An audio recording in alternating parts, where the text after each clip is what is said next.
et je suis responsable du protocole de la pastorale congolaise et européenne. Alors, nous, sans plus tarder, nous allons poursuivre ce cours tout en demandant à notre bien-aimé Fabrice depuis Genève de prier et recommander cet instant entre les mains du Seigneur.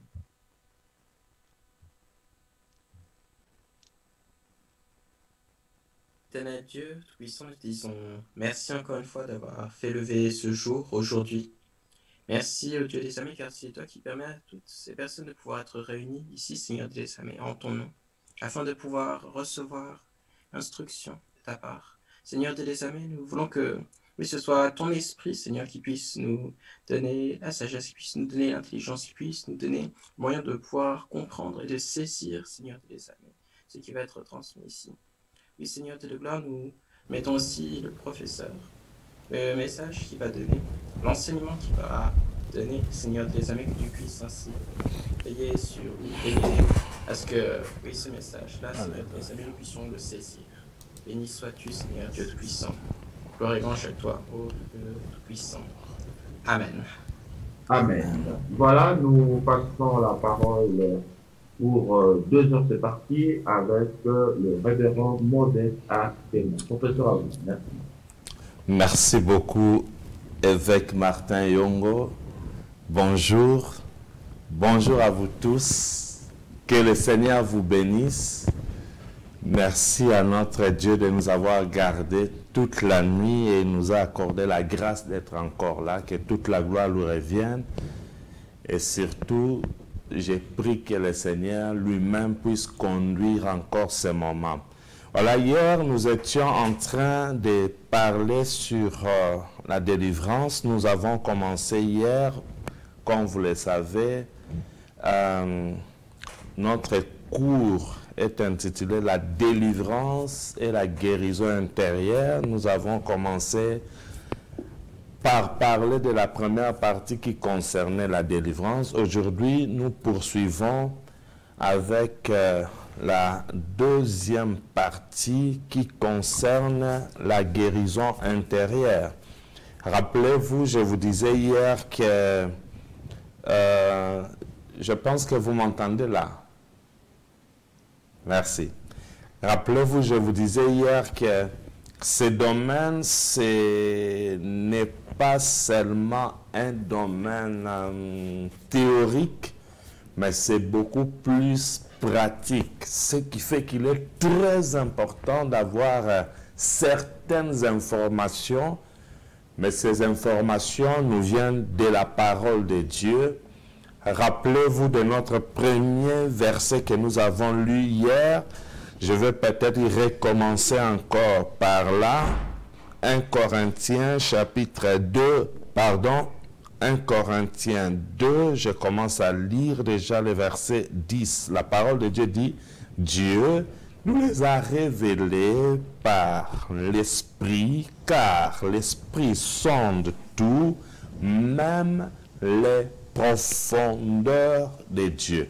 Il y a des choses qui se trouvent vraiment dans la profondeur de Dieu et il nous faut vraiment des fois aller dans la profondeur de Dieu pour puiser certaines choses.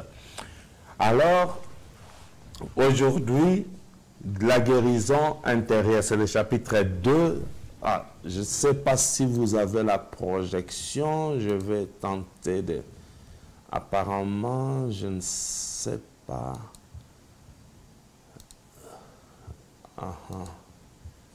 Un petit instant, je suis en train d'essayer. Ah, voilà, merci.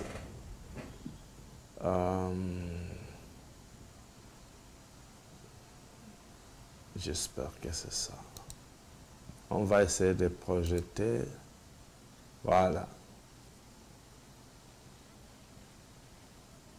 Ok. Je pense que tout le monde voit les cours. Ok, merci. Oui, donc je disais que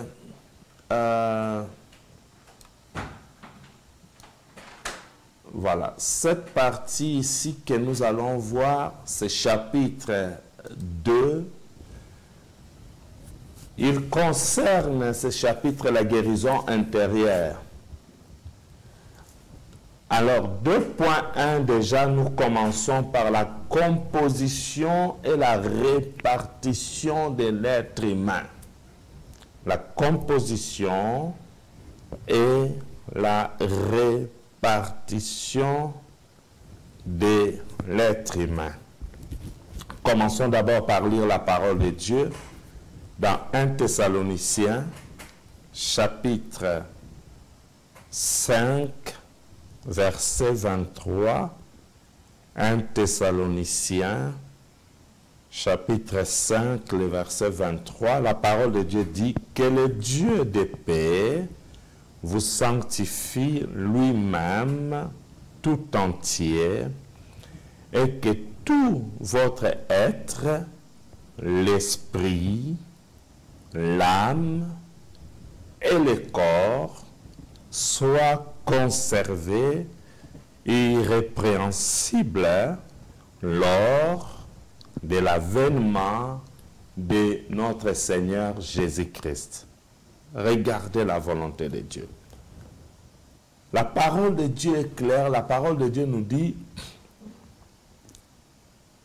que le Dieu de paix nous sanctifie lui-même. Je vous disais hier que ce domaine de la délivrance et de la guérison intérieure nécessitait vraiment que nous puissions avoir une vie de sanctification. Et c'est Dieu qui sanctifie. C'est pourquoi il est appelé en hébreu Jéhovah Mekadishkem, c'est-à-dire l'Éternel, le Dieu qui nous sanctifie. Alors, que le Dieu de paix vous sanctifie lui-même tout entier. Pourquoi la parole de Dieu dit tout entier? Et tout de suite, quand nous poursuivons les textes, nous comprenons pourquoi est-ce que la Bible dit qu'il vous sanctifie tout entier. Et il donne la raison pour laquelle il a dit tout entier. Il parle, il dit que tout votre être, c'est-à-dire l'être humain, l'esprit, l'âme et le corps. Nous comprenons ici, bien-aimés dans le Seigneur, que l'homme a l'esprit, l'âme et le corps. Le corps, c'est la partie visible, on va en parler tout à l'heure, c'est la partie visible, cette partie-là que vous voyez. L'âme, c'est aussi une partie de votre être, ainsi que l'esprit. Alors, on ne peut pas parler de l'intérieur si l'extérieur n'existe pas. Commençons d'abord par démontrer la partie extérieure et intérieure. En fait, l'homme a l'esprit, l'âme et le corps répartis en deux parties. Je réponds. En fait, l'homme a l'esprit, l'âme et le corps répartis en deux parties.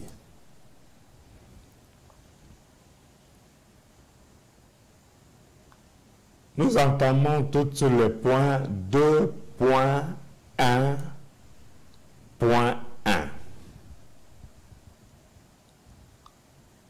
La partie matérielle, visible et physique. La partie matérielle, visible et physique. Alors, cette partie, vous l'avez bien compris, c'est le corps. Donc, le corps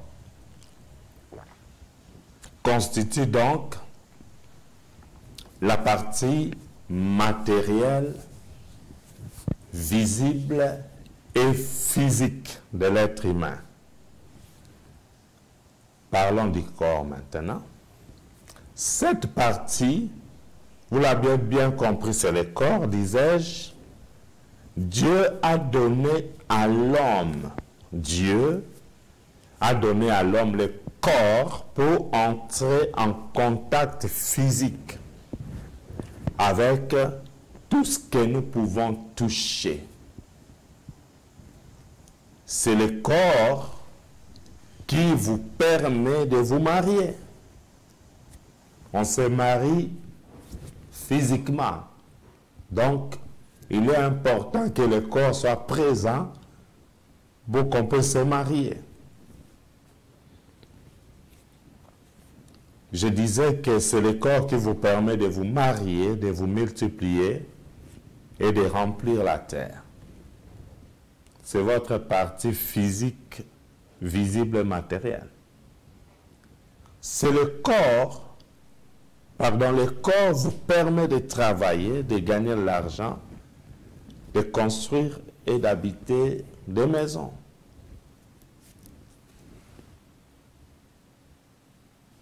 C'est par ton corps que tu peux fabriquer les avions, voyager et conduire les véhicules.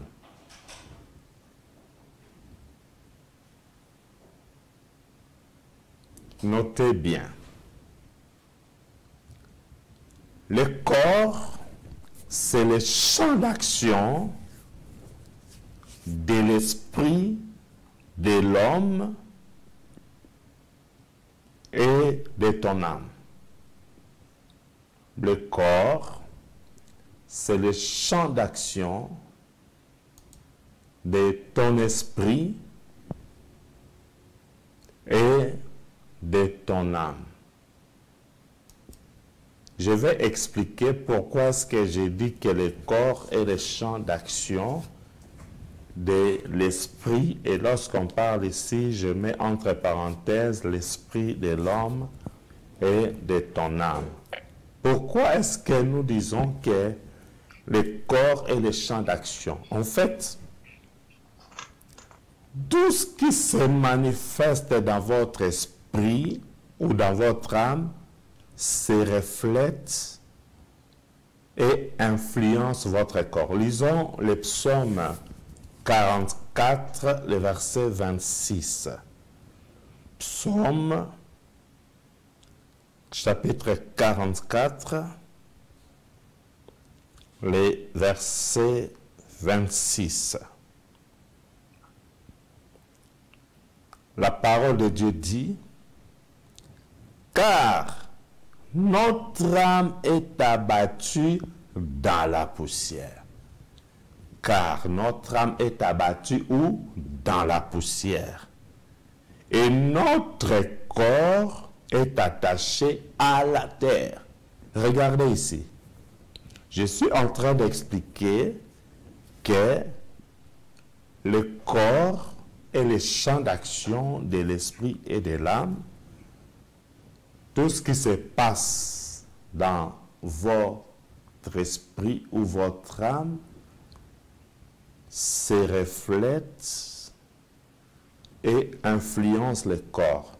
Alors, dans ce texte, la parole de Dieu dit, « Car notre âme est abattue dans la poussière et notre corps est attaché à la terre. » Mais la question est de savoir d'où vient la poussière.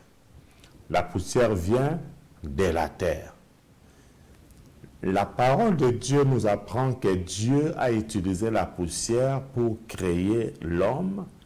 Et un peu plus loin, le même Dieu qui a utilisé la poussière pour créer l'homme a dit, tu es poussière, tu retourneras dans la poussière. Et vous savez, lorsque quelqu'un meurt, on l'enterre où? On le met dans la terre. Lorsque l'âme s'abat, spirituellement dans la poussière, automatiquement le corps suit les mouvements. Parce que l'âme et l'esprit influencent le corps. C'est pourquoi j'ai dit que le corps et le champ d'action de l'esprit et de l'âme, je peux utiliser un terme terre à terre pour dire que le corps est le terrain de football de l'esprit et de l'âme. Donc si l'esprit et l'âme veulent jouer au foot, façon de parler, ou qu'ils veulent vraiment se manifester, alors ne vous en faites pas, nous aurons les informations et les résultats sur le corps. Si votre âme est en bonne santé, votre corps va nous donner les informations. Si votre âme est malade, le corps va nous donner les informations qu'il y a quelque chose qui ne va pas au niveau de l'âme. Et c'est pareil par rapport à l'esprit. Donc, le corps, c'est cette partie que nous avons tous les jours, que nous utilisons, que nous prenons soin. Vous savez, nous prenons soin de nos corps. Nous achetons des vêtements, la nourriture pour le corps. Nous faisons beaucoup de bonnes choses pour le corps. Nous achetons des parfums pour le corps. En tout cas, le corps est gâté. Et je me demande si nous faisons aussi la même chose pour nos âmes et notre esprit. Est-ce que prenez-vous vraiment soin de vos âmes et de vos esprits de la même façon que vous le faites pour le corps? Vous dépensez beaucoup pour le corps. Il y a même certaines personnes qui achètent l'alcool pour le corps. D'autres vont aux vitrines chercher des prostituées pour le corps. Mais n'oubliez pas 1 Thessaloniciens 5. Rappelez toujours ça aux gens. 1 Thessaloniciens chapitre 5, le verset 23 dit que le Dieu de paix vous sanctifie tout entier et que tout votre être, l'esprit, l'âme et le corps soient conservés, irréprochables lors de l'avènement de notre Seigneur Jésus. C'est-à-dire le dernier jour, quand le Seigneur Jésus va revenir, le jour de l'enlèvement, il veut trouver chaque âme, corps et esprit dans la sanctification. Même s'il y aura des gens qui seront déjà morts en ce moment-là physiquement, mais 1 Thessaloniciens 5, 23, le Seigneur est clair, il dit, il veut que l'esprit, l'âme et le corps soient conservés irréprochables lors de l'avènement de notre Seigneur Jésus. C'est pourquoi la sanctification, elle est très importante. La sanctification au niveau de l'esprit, au niveau de l'âme, au niveau du corps. Alors, vous savez, il est vraiment aussi difficile pour nous, étant qu'hommes, et surtout si nous ne comprenons pas vraiment comment fonctionne notre âme et notre esprit, et si nous ne savons pas ce qui se passe vraiment dans notre âme et notre esprit, il nous est difficile de les maintenir dans la sanctification. Mais le Seigneur aimerait bien voir tout le monde dans la sanctification. Passons au point 2.1.2. La deuxième partie, je disais au début que l'homme a l'esprit, l'âme et le corps répartis en deux. La première partie, c'est ce que nous venons de voir, la partie matérielle, visible et physique, c'est-à-dire c'est le corps. Maintenant, nous voyons la deuxième partie, c'est la partie immatérielle, visible et spirituelle. La partie immatérielle, visible et spirituelle. Alors, cette partie est composée de l'âme de l'homme, je précise l'âme de l'homme et l'esprit de l'homme. Parce qu'ici, nous ne parlons que des hommes. On ne parle pas d'animaux parce que les animaux ont aussi l'âme, mais je me base ici sur l'homme, c'est pourquoi je précise l'âme de l'homme et l'esprit de l'homme. Je vais juste faire une petite mise au point. Est-ce que savez-vous que même les animaux seront jugés? Même les animaux seront jugés. Parce que ce jour-là, le Seigneur va appeler même les animaux. Pourquoi? Parce qu'ils ont l'âme. Même les animaux seront appelés à la barre. C'est un peu compliqué, mais c'est vraiment ce qui va se passer. Je vais vous le faire voir. Ne jouez pas avec l'âme parce que l'âme, là, c'est très, très important. Si même les animaux seront appelés à la barre, alors nous, étant qu'êtres humains, nous devons faire attention. Genèse chapitre 9, Genèse 9, Genèse 9, verset 5. Genèse chapitre 9, le verset 5. Je lis la parole de Dieu au nom de Jésus. Sachez-le aussi,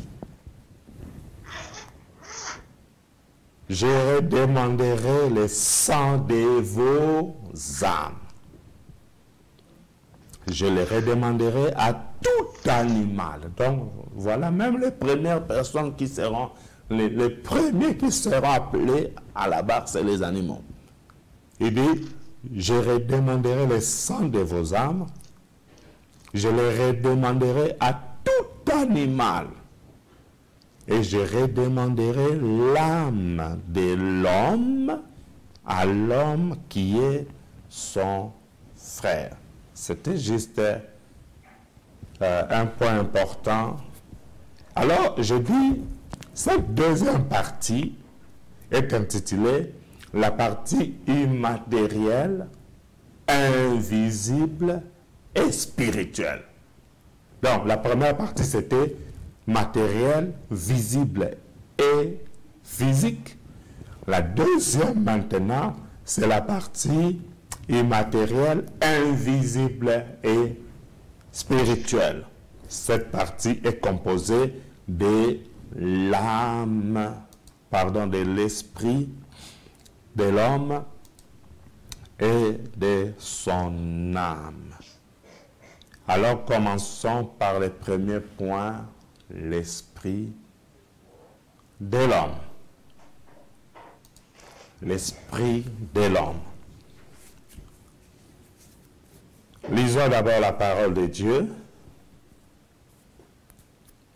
Lisons la parole de Dieu et nous allons comprendre qu'ici, il ne s'agit pas du Saint-Esprit, ni des mauvais esprits, mais la Bible nous parle de l'esprit de l'homme. Nous commençons par Zacharie, comme vous le voyez sur l'écran. Zacharie chapitre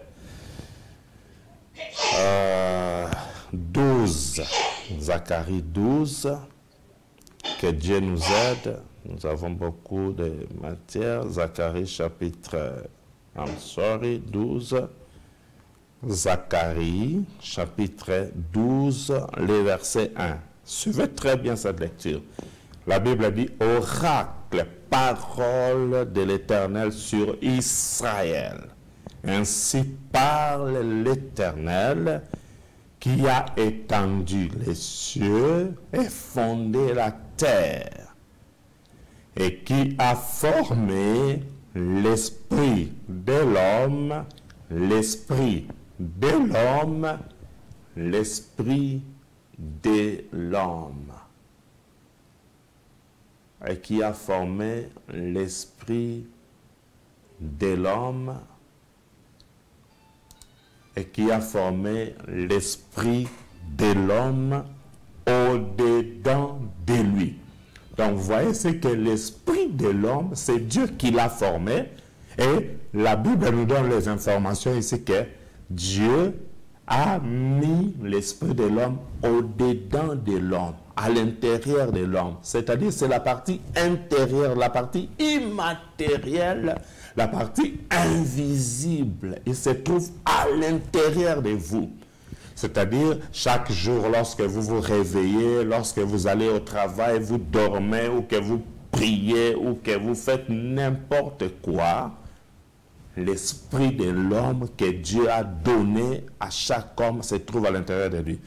Alors écoutez, si dans votre maison vous êtes au nombre de 5, sachez que vous avez aussi 5 esprits. Si là vous travaillez, votre entreprise a 1500 employés, vous avez 1500 esprits. Parce que dans chaque homme, il y a au moins un esprit, c'est-à-dire l'esprit de l'homme. S'il n'y a pas d'autres esprits qui viennent l'influencer, mais en tout cas, chaque homme a son esprit à lui. C'est là que je rejoins encore la question que notre bien-aimé l'homme de Dieu a posée hier concernant l'esprit humain. En fait, dans la Bible, on parle de l'esprit de l'homme. Dieu a formé l'esprit de l'homme et il l'a mis à l'intérieur de l'homme. Lisons le 2e verset dans 1 Corinthiens chapitre 2, verset 11. 1 Corinthiens chapitre 2, verset 11. Un verset que j'aime vraiment. Lisons la parole de Dieu. La Bible dit, lequel des hommes en effet connaît les choses de l'homme si ce n'est l'esprit de l'homme qui est en lui? Lequel des hommes en effet connaît les choses de l'homme si ce n'est l'esprit de l'homme qui est en lui? Ce n'est pas fini. De même, personne ne connaît les choses de Dieu si ce n'est l'Esprit de Dieu. Alors, j'aimerais attirer votre attention ici. Regardez, lorsque l'on parle de l'Esprit de l'homme, c'est avec un E minuscule. Regardez bien, ce texte parle de lui-même. Regardez bien dans ce texte, lorsque l'on parle de l'esprit de l'homme, c'est avec E minuscule, que ce soit dans Zacharie chapitre 12, verset 1, que ce soit ici dans 1 Corinthiens chapitre 2, verset 11, on dit que lequel des hommes connaît les choses de l'homme si ce n'est l'esprit de l'homme qui est en lui, à l'intérieur de lui toujours. Invisible, immatériel, spirituel. De même, personne ne connaît les choses de Dieu si ce n'est l'Esprit de Dieu. Donc, l'Esprit de l'homme connaît les choses de l'homme, l'Esprit de Dieu connaît les choses de Dieu. C'est-à-dire, il y a beaucoup de bonnes choses que Dieu vous a données. Est-ce que savez-vous qu'il y a beaucoup de bonnes choses que le Seigneur nous a données? Mais nous n'arrivons pas. Lisons juste le verset suivant et nous allons comprendre ce que je dis. Le verset 12. 1 Corinthiens 2, 12, la Bible dit, « Or, nous n'avons pas reçu l'esprit du monde. » Vous voyez, il existe aussi un esprit du monde.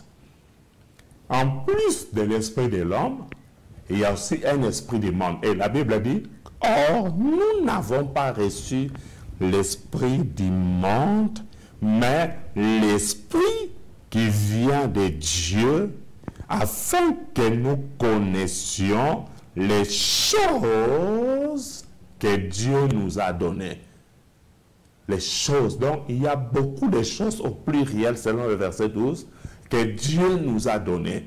Mais la Bible dit, lequel des hommes connaît les choses de l'homme si ce n'est l'esprit de l'homme qui est en lui. De même, personne ne connaît les choses de Dieu si ce n'est l'esprit de Dieu. Donc, si vous voulez connaître les choses de Dieu, Il est donc important, premièrement, j'insiste toujours là, de marcher dans la sanctification pour que votre esprit maintienne la connexion permanente avec l'Esprit de Dieu. Et lorsque la connexion est permanente entre l'Esprit de l'homme et l'Esprit de Dieu, il se passe beaucoup de bonnes choses. Nous avons besoin, nous, êtres humains, de nous connecter à notre esprit, à l'esprit de l'homme, afin d'aller puiser à l'intérieur de l'esprit de l'homme ce que Dieu nous a donné. Dieu nous a donné des choses et il l'a installé dans l'esprit de l'homme. Il les a stockés dans l'esprit de l'homme. C'est comme si vous allez au magasin et vous achetez une nouvelle télévision ou un nouveau téléphone pour savoir comment utiliser cet appareil, même une machine à laver. Vous avez besoin de lire la notice pour savoir comment fonctionne cette machine. Et lorsque Dieu a créé l'homme, Dieu a mis aussi la notice. Et la notice, il l'a placée là, à l'intérieur, dans l'esprit de l'homme. Donc, si vous voulez vraiment vivre les plans merveilleux que Dieu a programmé, préparé pour vous, vous avez besoin de faire tout ce que vous pouvez faire pour vous connecter à votre esprit. Et les choses que Dieu vous a données se trouvent dans votre esprit. Troisième verset, Romains,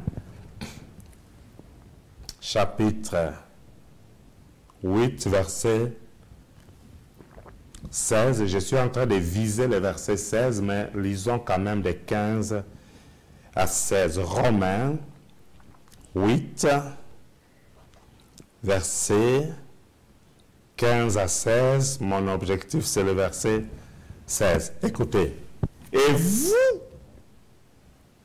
vous n'avez point reçu un esprit de servitude pour être encore dans la crainte, mais vous avez reçu l'esprit d'adoption.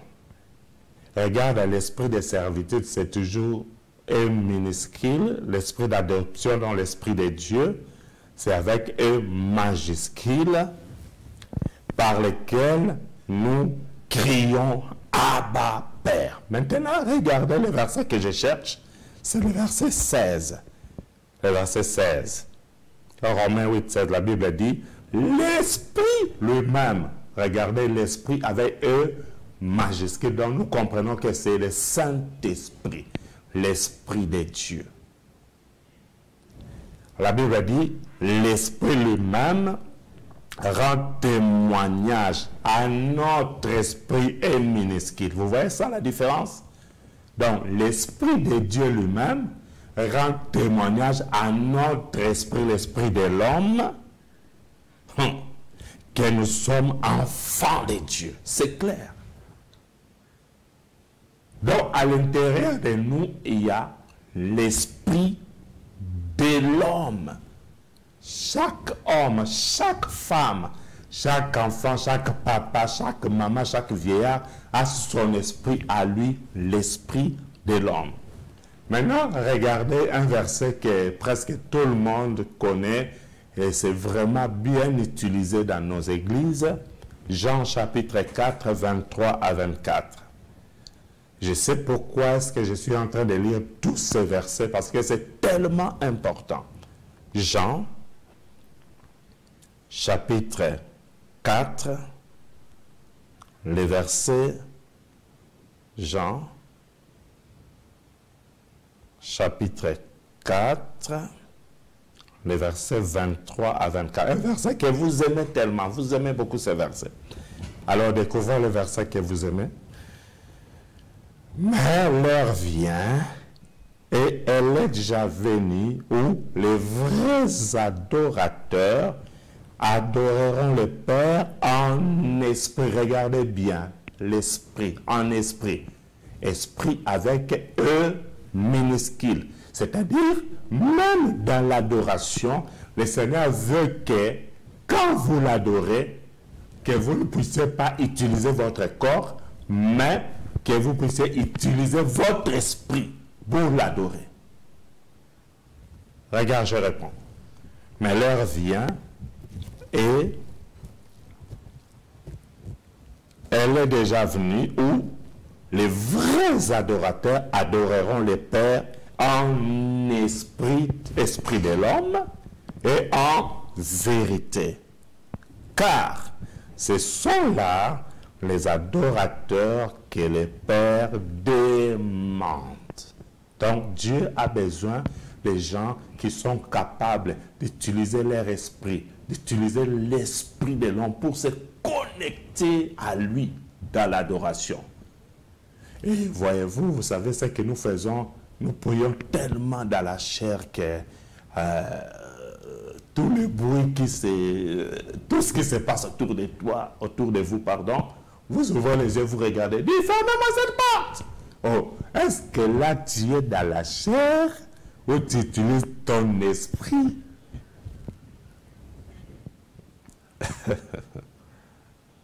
Verset 24 maintenant. Dieu est esprit. Ah, vous voyez la différence? Dieu est esprit, esprit avec E majuscule. Dieu est esprit et il faut que ceux qui l'adorent l'adorent en esprit avec E minuscule, en esprit de l'homme. Regardez le verset 24. Dieu est esprit et il faut que ceux, il dit il faut, il dit pas s'il vous plaît, est-ce que pourriez-vous s'il vous plaît adorer Dieu en esprit? Non, il n'y a pas de s'il vous plaît. C'est une obligation.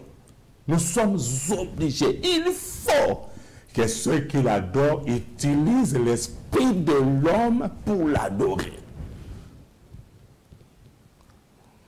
Car Dieu est esprit et il faut que ceux qui l'adorent en esprit et en vérité. Très important. Donc, cette partie ici, comme vous l'avez vu, c'est la partie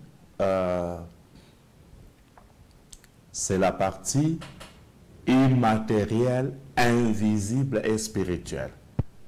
Donc, dans cette partie immatérielle, invisible et spirituelle, nous voyons, le premier point, c'est l'esprit de l'homme, votre esprit à vous qui est à l'intérieur de vous. Alors, juste le texte qui vient en bas, en noir, après les versets, il y a des choses que Dieu a mis dans l'esprit de l'homme pour les découvrir et en bénéficier. Ça demande que nous puissions nous connecter à notre esprit de l'homme. Notez bien. Notez bien. L'esprit de Dieu connaît les choses de Dieu et l'esprit de l'homme connaît les choses de l'homme. Il est donc important que nous puissions, par l'esprit de l'homme, nous connecter à l'esprit de Dieu pour que l'esprit de Dieu puisse télécharger en nous par notre esprit les choses de Dieu. Je vais expliquer. L'esprit de Dieu connaît les choses de Dieu. L'esprit de l'homme connaît les choses de l'homme. Il est donc important que nous puissions, par l'esprit de l'homme, nous connecter à l'esprit de Dieu pour que l'esprit de Dieu puisse télécharger en nous par notre esprit les choses de Dieu. C'est-à-dire, lorsque vous menez une vie de sanctification, je disais hier, n'éteignez pas l'esprit selon 1 Thessaloniciens chapitre 5 verset 19, si j'ai bon mémoire. N'éteignez pas l'esprit, parce que lorsque, vous éteignez l'esprit, en ce moment-là, vous ne pourrez pas vous connecter à l'esprit de Dieu. C'est pourquoi le Seigneur dit, 1 Thessaloniciens 5, 19, n'éteignez pas l'esprit. Parce que chaque fois que vous éteignez l'esprit par les péchés, par les mauvais comportements, en ce moment, vous ratez la connexion et vous ratez le téléchargement des choses de Dieu dans l'esprit de l'homme. Parce que, rappelez-vous, 1 Corinthiens chapitre 2, verset 11 nous dit que personne ne connaît les choses de Dieu si ce n'est l'esprit de Dieu. Et c'est l'esprit de l'homme qui connaît les choses de l'homme. Donc, lorsque nous marchons dans la crainte de Dieu, en ce moment-là, notre esprit sanctifié se connecte au Saint-Esprit parce que l'Esprit de Dieu, lui, il est déjà saint. Nous l'appelons déjà, et la parole de Dieu l'appelle déjà Saint-Esprit. Lui, il est déjà saint. Maintenant, lorsque nous, étant qu'êtres humains, nous nous connectons spirituellement avec l'Esprit de Dieu dans la sanctification, l'Esprit de Dieu télécharge maintenant les choses de Dieu dans l'esprit de l'homme et les choses de Dieu deviennent les choses de l'homme. Waouh! Ça, c'est merveilleux. C'est pourquoi lorsque vous priez pour quelqu'un, la guérison, d'où elle vient? La guérison vient de Dieu. Pendant que vous imposez les mains, quand Dieu dit, vous imposerez les mains aux malades et les malades seront guéris, ce n'est pas, à vrai dire, vous ou votre main qui avez la guérison à la portée des mains. C'est quand vous êtes connecté par l'esprit de l'homme à l'esprit de Dieu, en imposant la main, l'esprit de Dieu télécharge dans l'esprit de l'homme la guérison, et la guérison sort.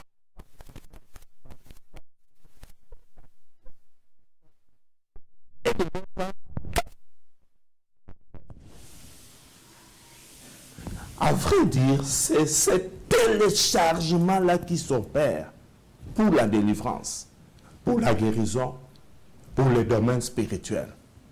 Nous avons besoin de ce téléchargement. Et vous savez, lorsque vous êtes à un endroit avec votre téléphone et qu'il n'y a pas de réseau,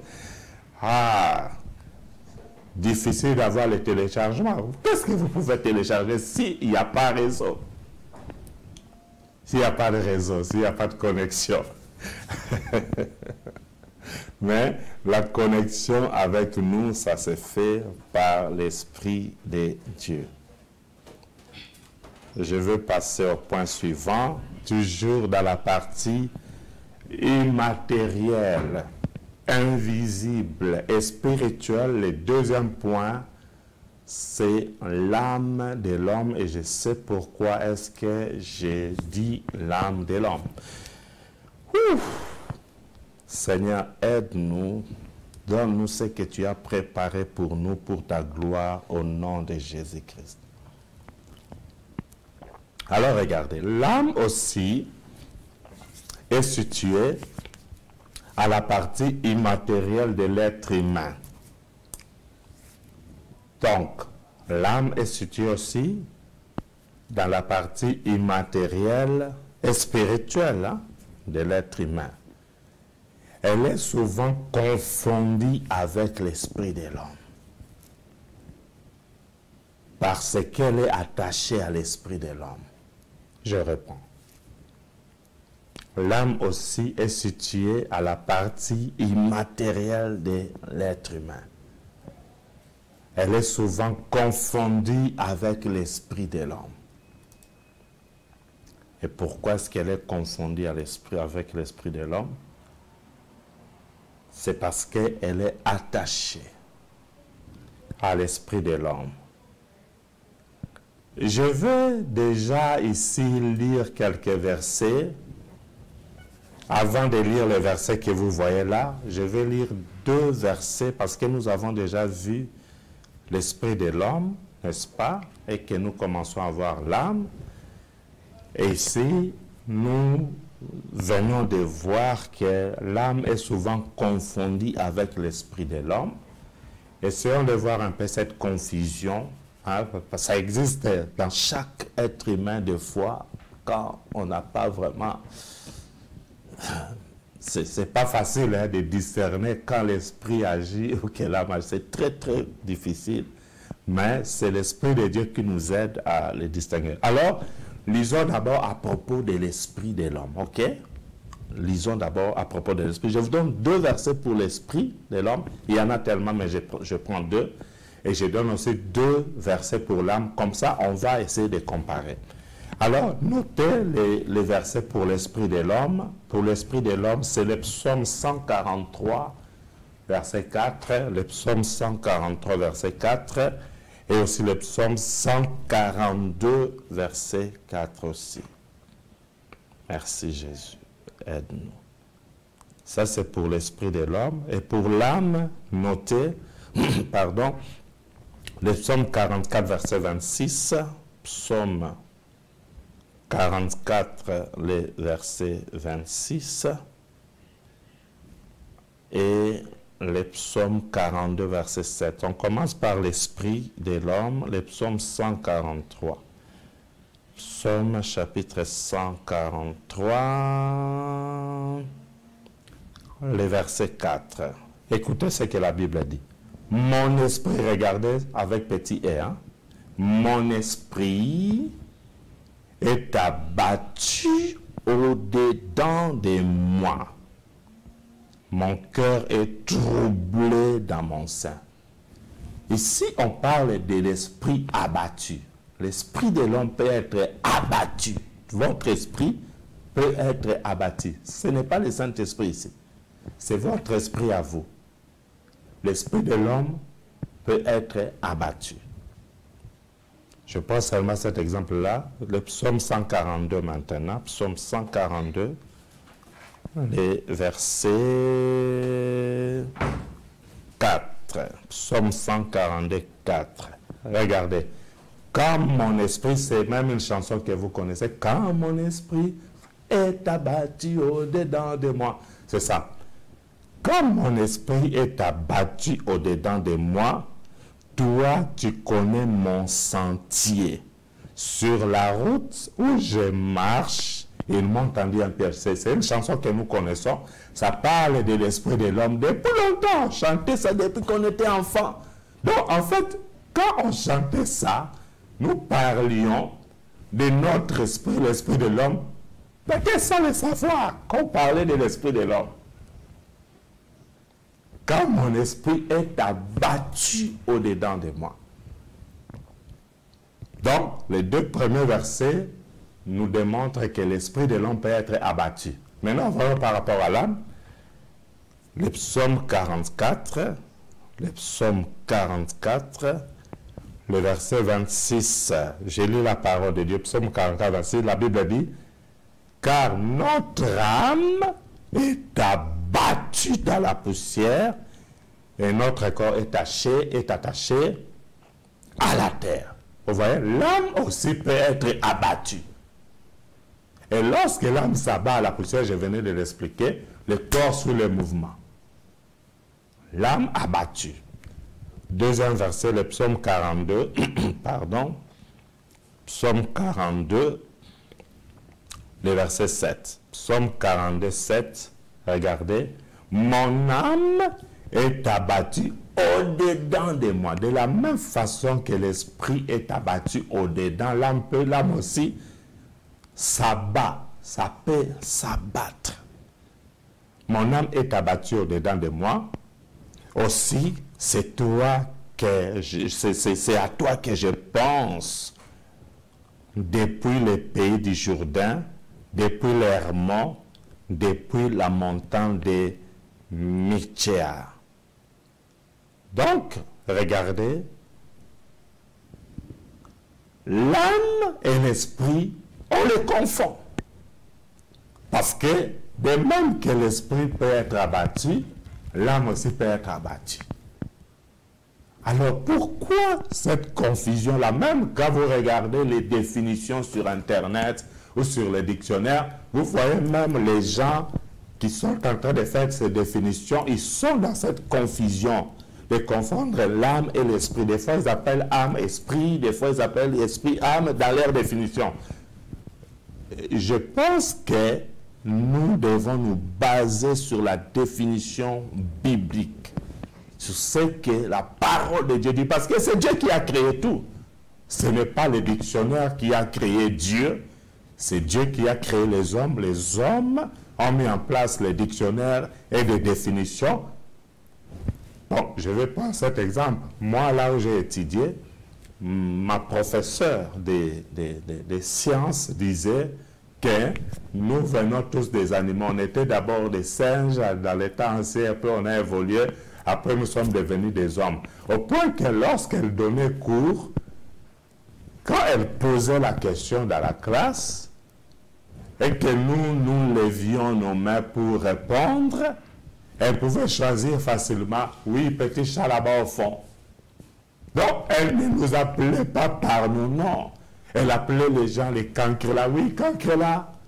Un jour, moi, j'ai levé ma main pour répondre, et comme ma place était au fond de la salle, il dit, oui, petit singe. Je dis, madame, je ne suis pas un singe, je suis un homme. Il dit, non, vous êtes... Non, non, non, non.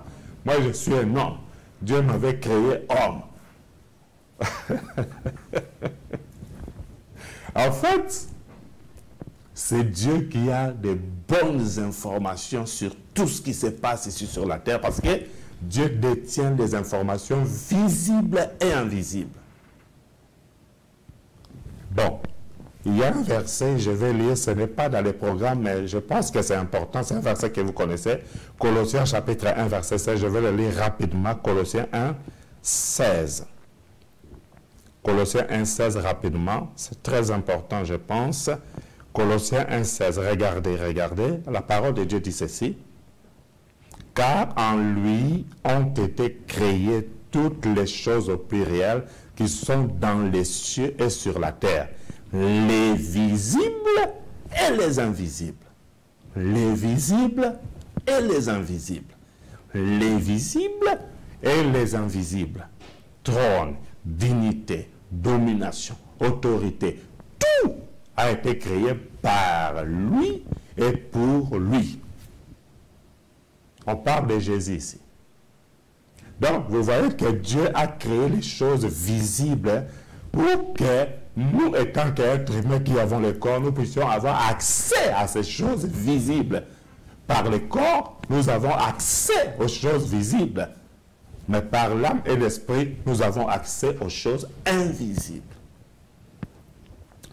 Alors je disais, l'âme est aussi située dans la partie immatérielle de l'être humain. Elle est souvent confondue avec l'esprit de l'homme parce qu'elle est attachée à l'esprit. Lisons Hébreux 4, verset 12. Hébreux, chapitre 4, verset 12. Dans la version Louis II, on dit ceci.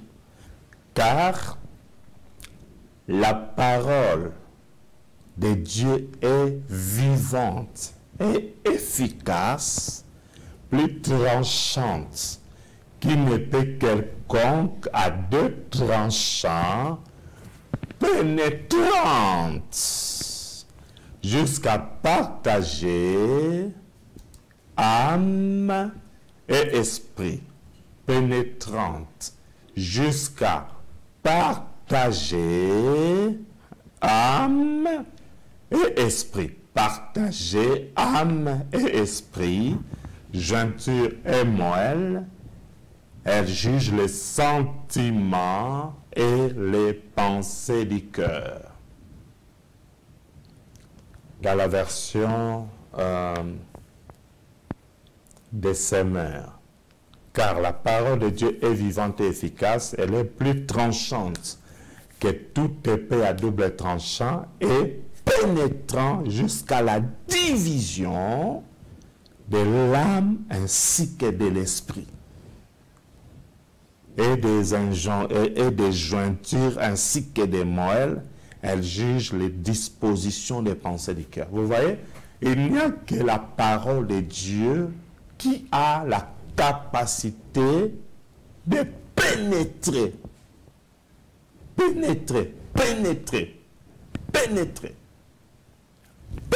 en profondeur jusqu'à aller trouver là où se trouve votre âme et votre esprit.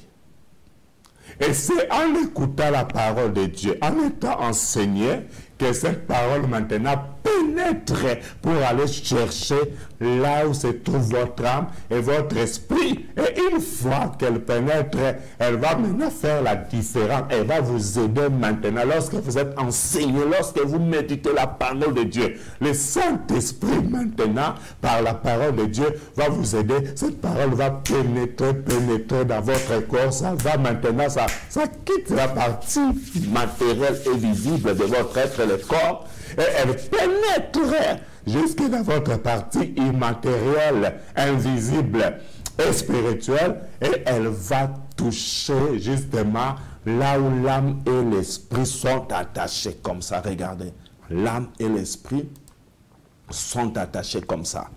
Maintenant, lorsque vous écoutez la parole de Dieu, regardez ce qui se passe. Ça c'est l'âme, ça c'est l'esprit, ou ça c'est l'esprit, hein? Ça c'est l'esprit. Mon doigt ici. Ça c'est l'esprit, ça c'est l'âme. Maintenant, ils sont comme ça attachés. La parole de Dieu, elle est là. Ça c'est la parole de Dieu. Elle vient, elle pénètre et elle va jusque là où l'âme et l'esprit se trouvent. Pouf! Elle les partage. Et maintenant, vous avez la distinction. Vous comprenez maintenant, ah, ça c'est l'âme qui agit. Ça, c'est l'esprit. En fait, c'est un travail qui doit se faire chez vous, vous-même. Vous devez vous exercer à ça et le Saint-Esprit va commencer à vous aider à comprendre quand est-ce que votre esprit agit, quand est-ce que votre âme agit. C'est un travail personnel. Je ne pourrais pas vraiment le faire à votre place. Je l'enseigne, c'est à chacun de mettre en pratique et vous allez comprendre cette différence-là. Mais c'est la parole de Dieu qui partage ça. Attention, attention, attention, très important. Attention, très important. Wow, ici, on parle de l'âme de Dieu et l'âme de Jésus-Christ. Bon, commençons par l'âme de Dieu. Parce que jusque-là, nous avons parlé de l'âme de l'homme. Nous avons jusque-là parlé de l'âme de l'homme. Parlons de l'âme de Dieu. Je prends juste un verset dans Ésaïe chapitre 42, verset 1. C'est Dieu qui parle hein, dans Ésaïe. 42, 1. Le Seigneur dit ceci. Voici mon serviteur que je soutiendrai, mon élu, en qui mon âme. Dieu parle de son âme. En qui mon âme prend plaisir, j'ai mis mon esprit en lui. Il annoncera la justice. Vous voyez ici que Dieu parle de son propre âme. Donc Dieu aussi a l'âme. C'est pourquoi vous allez voir dans Genèse chapitre 1 verset 26, lorsque Dieu dit « Faisons l'homme à notre image, selon notre ressemblance ». Dieu ne parle pas en vain, il sait ce qu'il dit. Nous sommes l'image de Dieu, nous sommes la ressemblance de Dieu. Dieu a l'esprit, nous avons l'esprit. Dieu a l'âme, nous avons l'âme. Et Dieu a même le corps. Jean chapitre 1 verset 14, et la parole a été faite chair. La parole c'est qui? C'est Dieu lui-même. Au commencement était la parole. Jean 1.1. Au commencement était la parole. La parole était avec Dieu et la parole était Dieu. Donc la parole c'est Dieu lui-même. Jean 1 verset 14. Et la parole a été faite chair. Donc la parole a pris le corps. Elle a habité parmi nous à travers Jésus.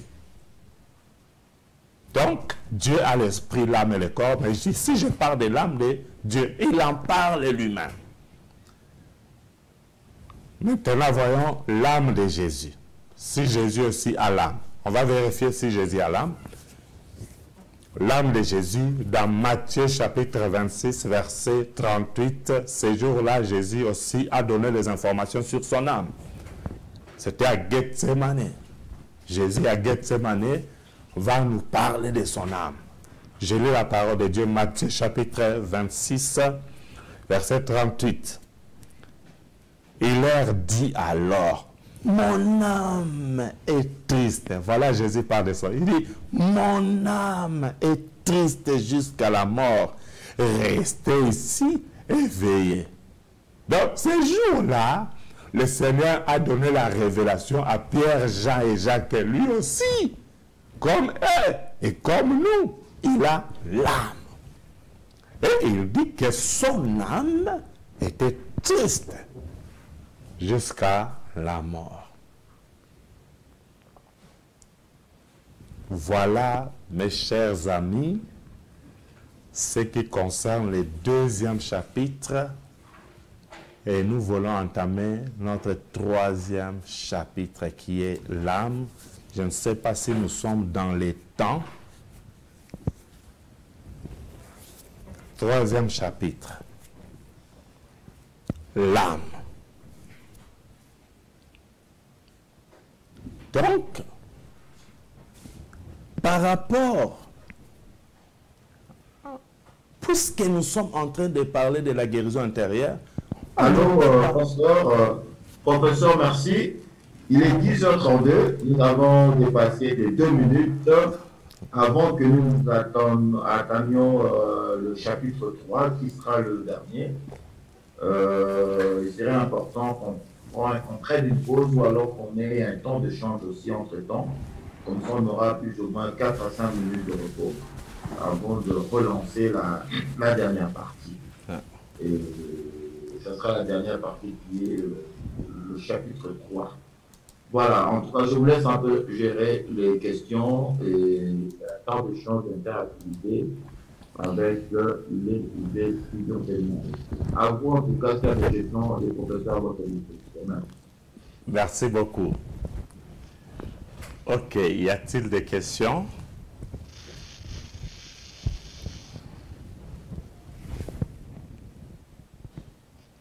Oui, il y a le pasteur Daniel une intervention. Bonjour à tous, merci par les profs. Je voulais poser une question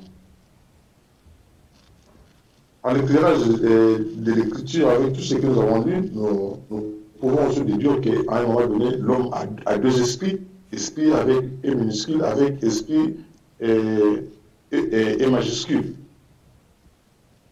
Parce que déjà, à la création, Dieu met l'esprit de l'homme. Mais à un moment donné, comme avec Isaïe, Dieu met son esprit dans Isaïe. Est-ce qu'on peut dire qu'à un moment donné, l'homme a 2 esprits, peut avoir 2 esprits en lui? Ok, merci beaucoup pour la question. Je n'ai pas ici parlé vraiment de l'esprit de Dieu, mais nous avons compris que lorsque Dieu a créé l'homme, c'est un peu comme l'histoire de la télécommande et de la télévision. Vous avez la télévision en face de vous, à quelques mètres, et vous avez la télécommande. Alors, il y a un point de contact qui permet à ce que par votre télécommande, vous puissiez donner des instructions à votre télévision. Vous appuyez par exemple sur 4 et vous avez la chaîne 4 qui s'affiche et ainsi de suite. Donc, la télécommande vous permet de zapper. En fait, l'esprit de l'homme à l'intérieur de l'homme permet à l'homme d'être en contact avec celui qui détient la télécommande, Dieu. Ça nous permet d'être en contact avec Dieu. C'est pourquoi, justement, pour ne pas perdre cette connexion, le Seigneur nous dit dans 1 Thessaloniciens, chapitre 5, le verset 19, « N'éteignez pas l'esprit, avec E majuscule, l'esprit de Dieu. » Lorsque l'homme pêche, il éteint l'esprit de Dieu. C'est vrai que l'esprit de Dieu ne meurt pas, il ne peut pas s'éteindre, c'est-à-dire, il se déconnecte de l'esprit de Dieu. Votre esprit se déconnecte de l'esprit de Dieu. Parce que Dieu est saint. La lumière et les ténèbres ne peuvent pas cohabiter. Lorsqu'une personne se lance dans ce qui n'honore pas Dieu, il est déconnecté. C'est exactement ce qui s'est passé aussi dans le jardin d'Éden, même par rapport au diable. Sa désobéissance a fait qu'il était déconnecté et il a été précipité. C'est la raison pour laquelle le paradis existe et l'enfer existe. L'enfer est réservé à ceux qui ont éteint l'esprit. Le paradis est réservé à ceux qui vont maintenir la connexion avec l'Esprit de Dieu. Donc, Dieu a donné le libre choix de marcher dans la sanctification. C'est pourquoi vous allez voir dans Deutéronome, chapitre 30, à partir de 15 jusqu'à 18, le Seigneur dit, « Je mets devant vous les biens et les mal, la vie et la mort. » Et il nous donne un conseil, il dit, « Choisissez les biens pour que vous puissiez vivre. » C'est-à-dire, Dieu nous donne aussi le choix de choisir les biens. Il veut que nous soyons libres de nous connecter à son esprit, sachant qu'il y a aussi l'esprit du monde. C'est à nous de faire les choix. Dieu n'est pas un dictateur. Il n'est pas non plus un démocrate, mais Dieu est Dieu. Dieu est Dieu. Il a écrit sa parole, un point, un trait. C'est à nous maintenant de maintenir. C'est-à-dire que lorsque nous sommes dans la sanctification, cette connexion permet à ce que l'Esprit de Dieu soit toujours sur nous. C'est pourquoi vous allez voir les jours que Jésus-Christ a reçu le baptême, le Saint-Esprit est descendu sous forme de la colombe. Et c'était la première fois que Jean-Baptiste a eu cette grâce de voir de ses propres yeux l'Esprit de Dieu descendre sous forme d'une colombe. C'est-à-dire, lorsque nous recevons le Seigneur Jésus, l'Esprit de Dieu se manifeste en nous, il s'active.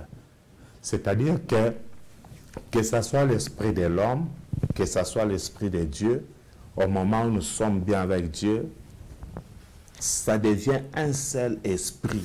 Mais l'Esprit de Dieu qui domine et qui dirige tout. Mais, regardez, une fois dans la Bible, les enfants d'Israël ont péché contre Dieu. Ils ont fait un veau d'or, si j'ai bonne mémoire. Moïse va se mettre devant Dieu. Il dit à Dieu, parce qu'il voulait absolument que Dieu puisse pardonner au peuple. Il dit à Dieu, pardonne maintenant leurs péchés. Sinon, efface-moi de ton livre que tu as écrit. Et Dieu va répondre à Moïse et il dit, c'est celui qui a péché contre moi que j'effacerai de mon livre. Donc, il y a la possibilité que les noms soient toujours effacés. Donc, Dieu n'a pas exclu le fait d'effacer. C'est-à-dire, lorsque quelqu'un meurt, vous savez, les gens disent, il a reçu le Seigneur Jésus dans sa vie, dont le salut est assuré, même s'il commence à faire n'importe quoi. Il avait déjà reçu le Seigneur Jésus, donc paradis assuré, même s'il va en boîte de nuit, il sort avec des prostituées, même s'il vole, même s'il devient assassin après avoir reçu le Seigneur, qui ne change pas aussi. Donc le salut assuré, même s'il a reçu Jésus, mais il opère encore toujours dans la sorcellerie, il ne veut pas abandonner, le salut est assuré. Mais non, le nom sera effacé. C'est pourquoi il est important de maintenir la connexion avec l'Esprit de Dieu. Parce que lorsque nous disons que nous avons maintenant deux esprits, c'est supposé que cet Esprit de Dieu est venu, il va rester pour toujours. Donc, on doit garder cette connexion-là avec le Saint-Esprit et le téléchargement, comme nous l'avons vu, sera permanent. C'est pourquoi le Seigneur a dit, nous avons vu au début dans 1 Thessaloniciens chapitre 5, verset 23, que le Dieu de paix vous sanctifie lui-même tout entier et que tout votre être, l'esprit, l'âme et le corps soient conservés, irréprochables, lors de l'avènement de notre Seigneur Jésus. L'Esprit de Dieu, c'est l'Esprit de Dieu. L'Esprit de l'homme, c'est l'Esprit de l'homme. L'Esprit du monde, c'est l'Esprit du monde. Les esprits démoniaques, ce sont les esprits des démons. Donc voilà, merci. Ok, juste rapidement par rapport à ça, question existentielle, je ne sais pas si le professeur peut, question existentielle comme le chef de la promotion vient de dire que, comme Ésaïe 42.1 nous dit, je mettrai en lui mon esprit. De cet esprit dont on parle, c'est l'esprit de Dieu, et non un double esprit, afin que le secret de Dieu est double esprit. Il n'y a pas existentiel de double esprit, c'est juste l'esprit de Dieu et l'esprit de l'homme qui doivent être en interaction afin qu'il y ait échange de communication de grâce. C'est-à-dire que l'homme ne peut pas avoir un double esprit. Il y a un seul esprit de l'homme et l'esprit de Dieu qui est descendu en permanence. Dans le temps ancien, l'esprit de Dieu pouvait venir et descendre. Dieu pouvait envoyer même le Saint-Esprit à l'époque auprès d'un sanitaire de Dieu selon la dispensation. Mais dans notre dispensation, l'esprit du Saint-Esprit est en permanence. Et il y a l'esprit de l'homme et l'esprit de Dieu. Les deux choses distinctes, à part l'influence du esprit de monade et consorts, et le professeur avait parlé. Je ne sais pas si la réponse du pasteur Daniel, sa question a trouvé la réponse, parce que j'estimais que c'est quand même important de relever cette Oui, je remercie les pauvres pour la lumière sur la question, parce que voilà, des fois il peut y avoir la confusion, et voilà, c'est pourquoi des fois on pose un peu la question pour la majorité des gens, pour essayer un peu de dissiper un peu certaines confusions qui peuvent planer en nous. Merci. Ah, merci. Merci à une vous. dernière question. Quelqu'un a une question? Je voyais le pasteur Moïse. Ah oui, il y a Jean-Pedro a une question. C'est la dernière question avant qu'on puisse en pause rapidement. Bonjour. Bonjour. Ma question, c'est par rapport à toujours l'esprit de l'homme. Parce qu'au départ, dans le jardin, on voit que la Bible nous dit que Dieu souffla un souffle de vie dans les narines de l'homme. Et Job, plus loin, dit en réalité, dans l'homme, c'est le souffle du Très-Haut qui m'anime en même temps. Donc, est-ce qu'on peut aussi dire que, voilà, quelque part, l'esprit de l'homme est une partie de l'esprit de Dieu, en fait, finalement, parce que Dieu souffle son esprit en nous à la création, comme on le voit dans le jardin d'Éden. Voilà, ça c'est une très bonne question, mais je préfère répondre parce que ça concerne, je préfère pas répondre tout de suite parce que ça concerne justement les points. C'est là qu'on va commencer en fait. Vous allez les comprendre tout de suite. Ok. Vous allez anticiper un peu. C'est bon alors. Il est 10h44. À 10h, je dirais 50, on a 6 minutes. À 10h50, nous restons. Il est 10h44. À 10h50, on a 6 minutes de pause et nous restons. Merci à tous.